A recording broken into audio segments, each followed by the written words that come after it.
Maraming supporters ang nagagalit sa akin kasi ano daw yung live ko kahapon. Hindi pa ako nagsisimula, guys. Hindi nyo pa alam yung totoo. Tapos na po yung My Day the series. Siyempre, tapos na po. At may upcoming project ako, which is yung The Rainbow Prince. Hindi po pala, mali. Hindi Rainbow Prince. I mean, yun po yung project ni Direk na ino-offer niya rin sa akin. Pero pinag-isipan ko muna, tinanggihan ko muna.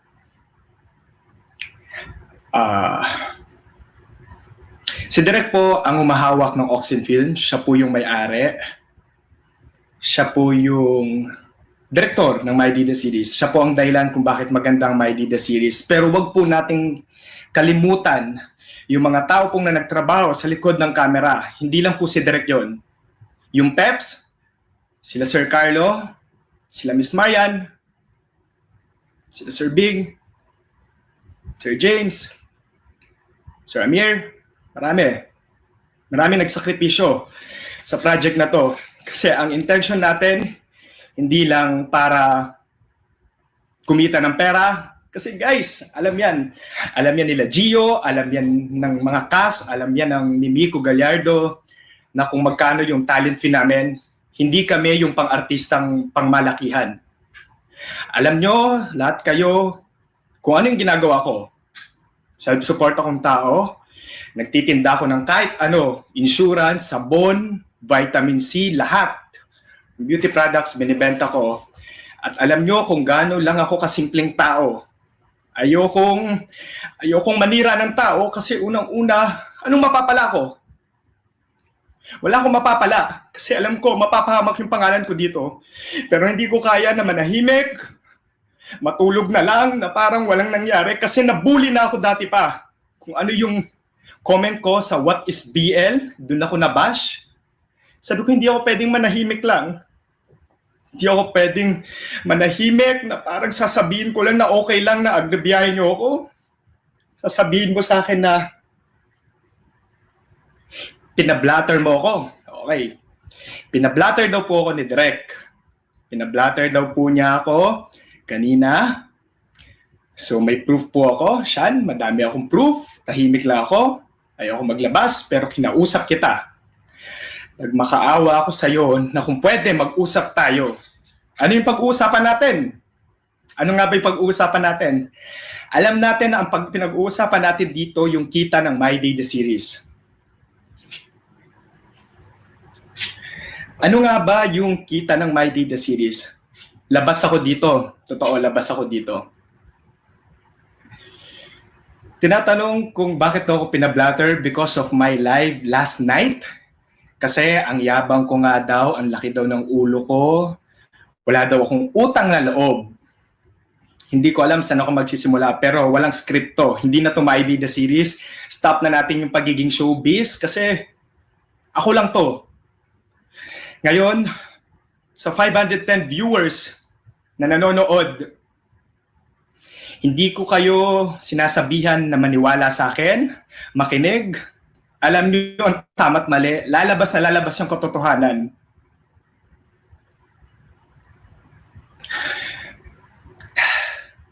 Magmamayabang pero simpleng tao lang ako. Mahal ko yung pamilya ko.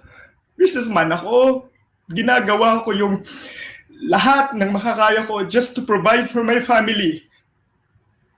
Kaya ako nagsasalita ngayon kasi hindi ko kaya. Masikmura na yung Peps, inaapilan. Yung mga sinasabi ng tao, okay lang sa akin, sirain niyo ako, pero wag lang yung pamilya ko. Wag lang yung Peps. Wag yung mga taong tahimik lang. Unfair ka, direction, unfair ka. Kasi nagpapalaban ka sa mga supporters mo. Na Diyos ko, hindi man umabot ng 10. Ayoko magsalita. Gusto ko lang sabihin sa inyo guys, sa mga naniniwala kay Direk, sa mga nang-aaway sa akin, sinasabihin ako walang utang na loob. Hindi ako galit. Kasi alam ko, unang-una, sa akin kayo naniwala, Alam ko ang dahilan kung bakit nyo kami minahal dahil sa amin ni Miko.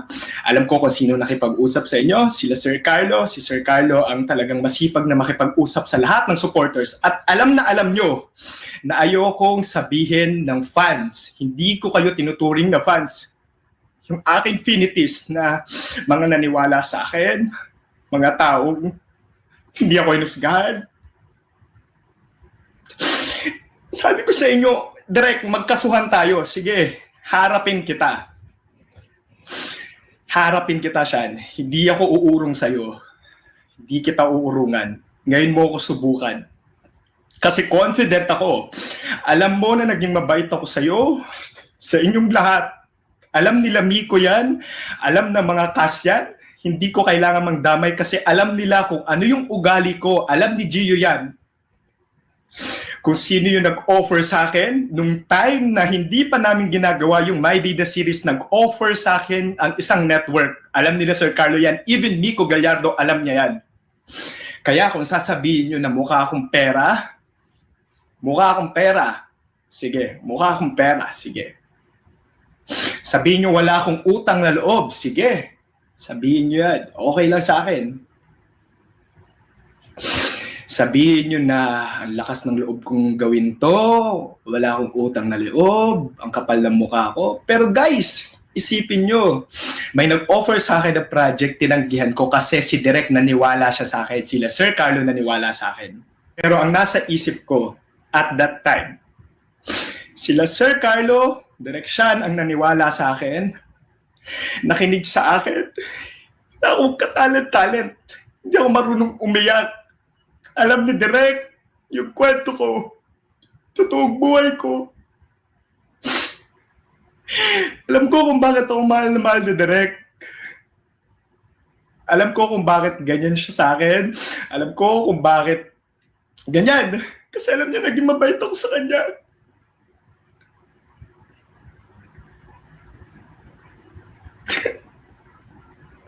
Pero sasabihan mo ko na parang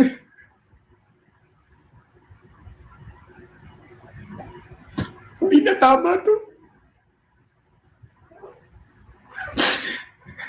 Guys, ang My Day, naging possible ang My Day dahil kay Sir Carlo Morris ng Peps.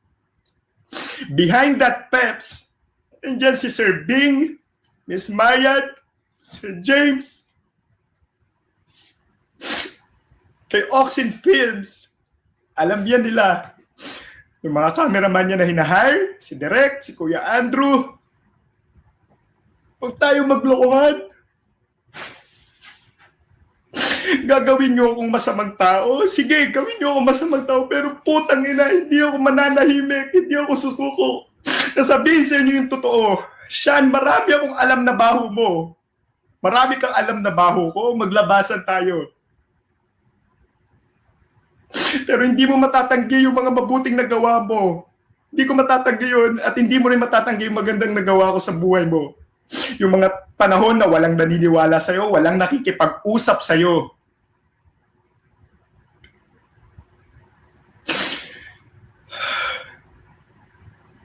Maraming nagtatanong kung may season 2 ang My Day The Series. Lahat kayo, hindi kayo tanga. Wala akong sasabihin, i-analyze natin, himay-himayin natin. Bakit wala ako sa Oxen Films? Bakit hindi kami nagsasama ni Miko sa live? Bakit hindi na ganon yung dati? At sino yung announce na meron daw season 2? Sige, sagutin nyo. Sagutin nyo, guys. Ayan, nag-a-announce kayo ng season 2. Nag-a-announce kayo ng season 2. Pero sino yung mga actor nyo? Sino yung mga kasama nyo? Ha? Hindi ko tatanggapin ang season 2 sa totoo lang. Dahil unang-una, sobrang toxic ng ginawa namin sa My Day The Series at mga napagdaanan namin. Sabihin nyo na gumagawa ko ng storya, pero ang galing ko namang sinungaling kung lahat ng tao sa Peps Kahit yung mga supporters, alam nila kung ano yung totoo. Huwag tayong maglokohan.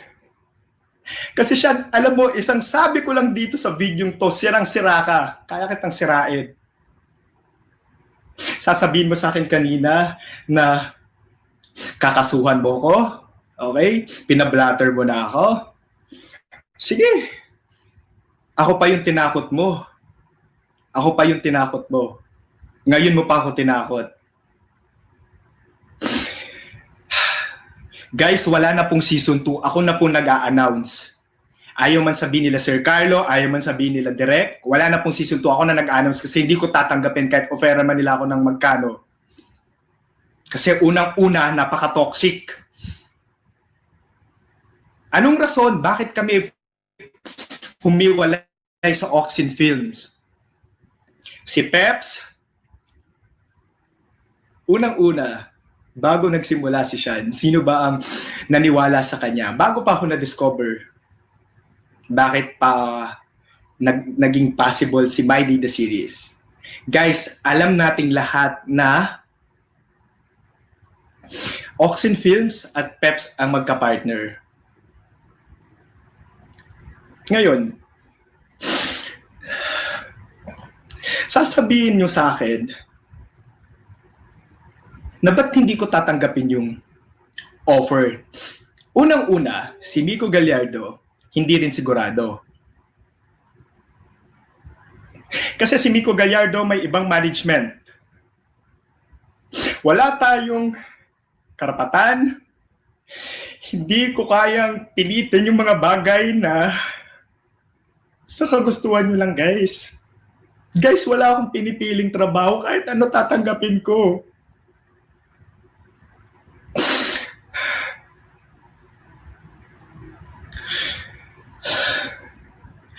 Unang-una si Miko, under Regal siya. Iba yung management niya. At saka good luck kung tatanggapin niya yung project.